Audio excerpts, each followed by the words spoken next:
নমস্কার সবাইকে।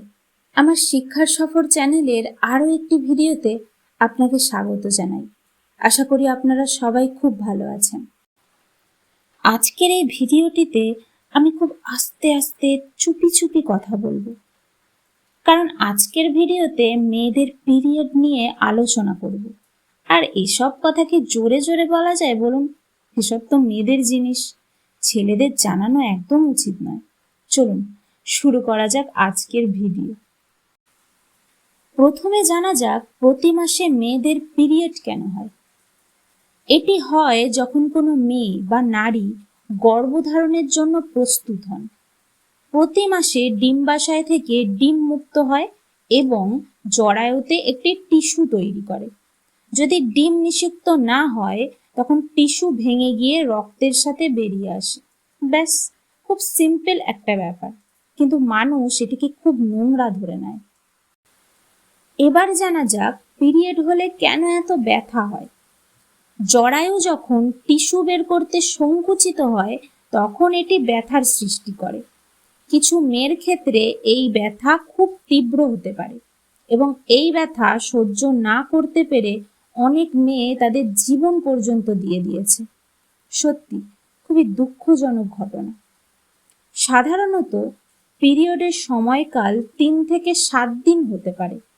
পিরিয়ডের সময় বিভিন্ন লক্ষণ দেখা দিতে পারে, যেমন পেট ব্যথা, মাথা ব্যথা, মেজাজ পরিবর্তন, ক্লান্তি ইত্যাদি। এগুলো সাধারণভাবে স্বাভাবিক। যদি পিরিয়ড অস্বাভাবিকভাবে দীর্ঘস্থায়ী হয়, খুব বেশি ব্যথা হয় বা অন্য কোনো সমস্যা দেখা দেয়, তবে চিকিৎসকের সাথে পরামর্শ করা উচিত। আচ্ছা, তাহলে এই সময় কি কি মেনে চলা উচিত? এই সময় প্রচুর ফল ও সবজি খাওয়া উচিত। এতে শরীরের শক্তি বজায় থাকে। পর্যাপ্ত বিশ্রাম নিন। এটি ক্লান্তি ও মানসিক চাপ কমাতে সাহায্য করে। যদি ব্যথা খুব বেশি হয় তবে চিকিৎসকের পরামর্শে ব্যথানাশক ওষুধ গ্রহণ করতে পারেন। ঠিকমতো জল খাওয়া অবশ্যই প্রয়োজন। আর হ্যাঁ, অবশ্যই নিজেকে পরিষ্কার পরিচ্ছন্ন রাখা উচিত। এবার জানা যাক ছেলেদের এই ব্যাপারে কেন পর্যাপ্ত জ্ঞান থাকা উচিত। একটা ছেলে একটা বাড়ির সন্তান, দাদা বা ভাই অথবা বাবা কিংবা কারোর স্বামী। এটা শুধুমাত্র মেয়েদের জিনিস বলে এড়িয়ে চলে যাওয়া যায় না।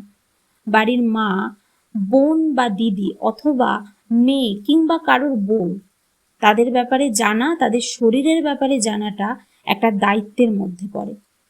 পিরিয়ডের দিনগুলোতে একটা মেয়ের কতটা কষ্ট হয় বা তারা কতটা মানসিক চাপের মধ্যে দিয়ে যায় সেটা প্রতিটা ছেলের জানা উচিত এবং তাদের পাশে থাকা উচিত।